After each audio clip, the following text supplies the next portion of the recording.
get to direct. There we go. I'm looking for the John Carpenter lecture.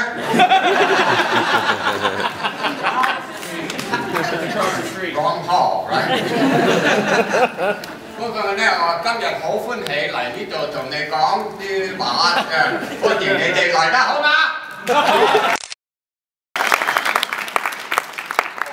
Wrong crowd, I thought it was the Chinese Chamber of Commerce. But anyway, welcome. I think you're at the right place. There's a clown there. Can you give me a laugh? That's terrible. Somebody do a better laugh than that. I just heard a good one here. Is that working? Yeah, they're all working. All working. Come up here and give me a real Joker laugh. Come on. Okay. Oh, not you. Here, but you. First, let's see. Let the people be the judge. Oh, jeez. That must be the teacher.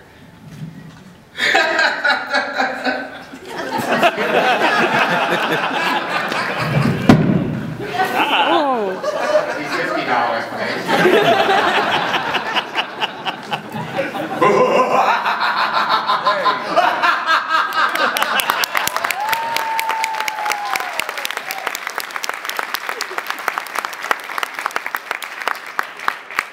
I'm still looking for the girl with the green eye. And when I find her, I shall marry her. Oh, this one has fire as well. So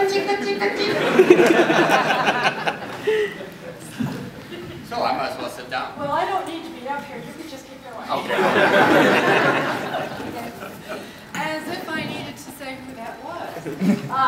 No, it is an incredible privilege to be sitting next to one of the greatest Thank you. voices. Could I have some vodka, please? Andy, please. Thank you. 350 films, television, video, you name it. What haven't you done? You've done everything. East-West Players in Los You don't have Angeles. your microphone. Oh, I have a big voice anyway. Don't worry about Go. that. Don't know big voice? Okay. So I think we're ready to begin, are we not? Just a little Yeah. green. There's a little, yeah. Sort of a blue-green, isn't There it? you go. There you go. Anybody have, girls have green eyes in here at all? Yeah. Already married? She's married already. She is, doesn't matter.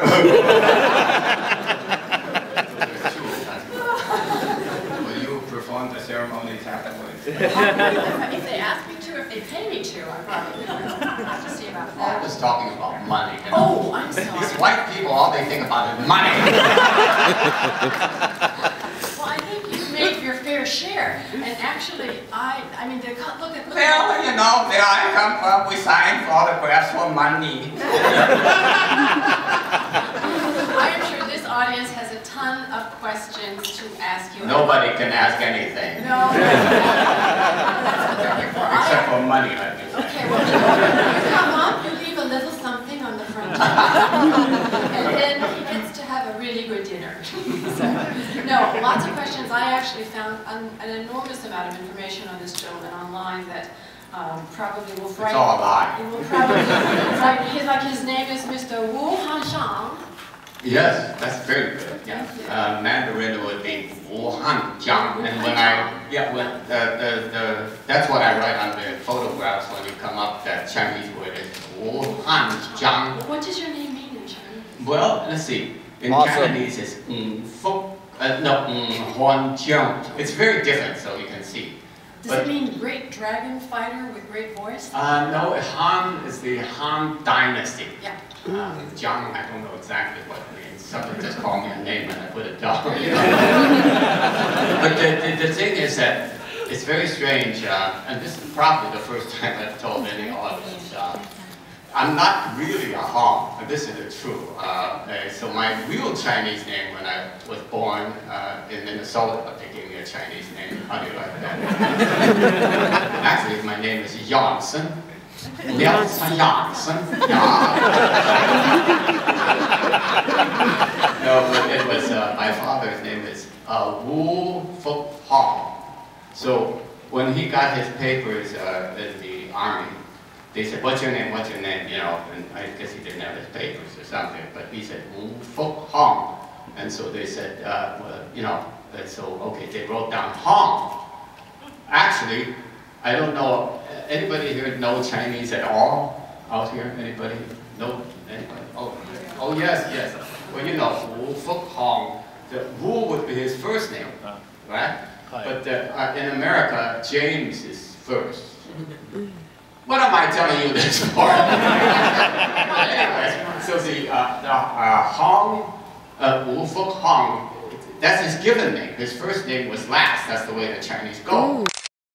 They wrote it down, it became Hong. So I'm stuck with Hong, but actually I'm a Wu. So I don't know if it's the same Wu as John Wu. Has anybody ever introduced you with your Chinese name? Huh? At a panel, has anybody ever introduced you with your Chinese name? No. Well, this is it. You've come to the right place. Okay. All right. Now, when I actually collected some very embarrassing facts. Get to the script or something? No, this is good to waste. This is good stuff. I found out that this gentleman, before he actually got into acting and got huge almost immediately, was 7 years as a civil engineer in the Department of Transportation in Los Angeles. Now, talk about a segue. You were working on the road. Yeah, I write those once in a while. Yeah. How did you get from civil engineering, the street, into acting? How did that happen? Yeah, but, you know, most of you have heard this story already. I also heard the story. Yes or no? No, see, there's a no there. They got yes. Oh, no here. How about this? You want to tell me real fast? Okay, real fast. Okay. Let's see. My father and mother wanted me to be, you know, doctor, lawyer, engineer, so I chose engineer. So I went to the University of Minnesota for about 3-4 years, and I joined the Army, activated from Minnesota. Came out and I continued studying civil engineering and graduated finally in USC. And that's a long story why I went from Minnesota to USC. And I will tell it in a second anyway. However, so I graduated in civil engineering to please my parents. I thought it was, you know, build bridges and buildings and all that, but civil engineering and for the civil service, you have to intern or whatever, although I was paid correctly, but you have to start from the bottom, and I designed the curb and gutters for Los Angeles. Can you imagine how glamorous? Yeah. That is absolutely Yeah, so I found that too boring to make 2 lines for the curb and 1 for the gutter. So I told my supervisor, you know, I got to take a leave of absence for 1 year and try out acting. He thought I was totally out of my mind, and so but I did it anyway, and here you I are. never looked back. And Here you are. Here you are. Became, Now you have worked with some of the. Why don't you shut up? Finish my story. I shall skin you alive and boil you alive.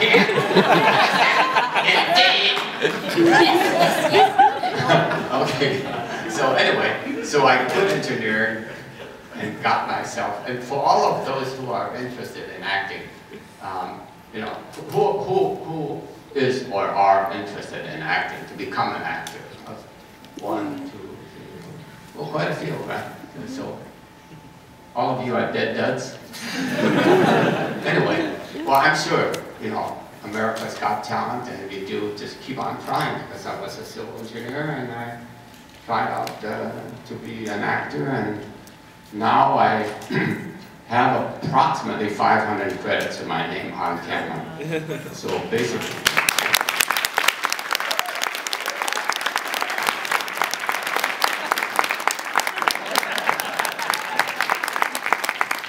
So anyway, you can take a little recess if you want. Beer, I'll be back in about 2 days. Yeah, right. So anyway, you know, it's been a grand career of just, even now I can't quit because they just keep calling me back, like for Kung Fu Panda. Yeah. Yes!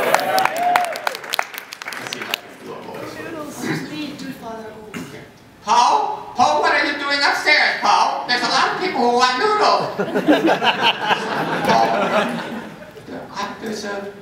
I've been meaning to tell you this for a long time. The secret ingredient to the secret ingredient soup is, the secret ingredient soup is, Nothing. hey, boy, you watch it a lot, huh? It's nothing. So and Kung Fu Panda 3 is coming up. And I haven't seen the script yet, but I imagine from the last one, when they left the, the grandpa or father panda in that village or something like that, they're going to try to investigate his past. I would think so, don't you? Yes. Email me what you think. So it's coming up very soon. Yeah. And I heard, and fortunately and unfortunately, I think they're going to, DreamWorks is marrying up with a company in China. They're going to work, I heard it's called Oriental DreamWorks or something like that. I don't know if you heard. So they're going to probably make part of it there, and then we do some of the voices. Because those Chinese in China, they have accents, you know. They probably say, Posey, we want you downstairs. We have a lot of people want the noodles down here. Wouldn't that sound terrible?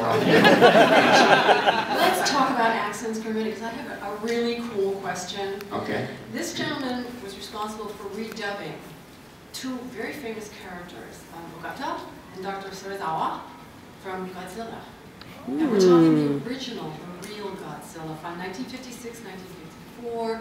Two versions were brought out. One was Japanese. It was an anti-war film. They took most of that, put it into the American version, and then they redubbed the parts and added Raymond Burr. This is right after. I'm sorry, your time is up. I think you ended up stepping across the line with regards to the accents. You were famous for that accent, and now you have moved into. You know, the Brits do it too. They smooth down the accent, they bring it up. You're doing a different accent, a different character in each one. You're a very, very bad person, and you're a very, very poignant person. Your voice,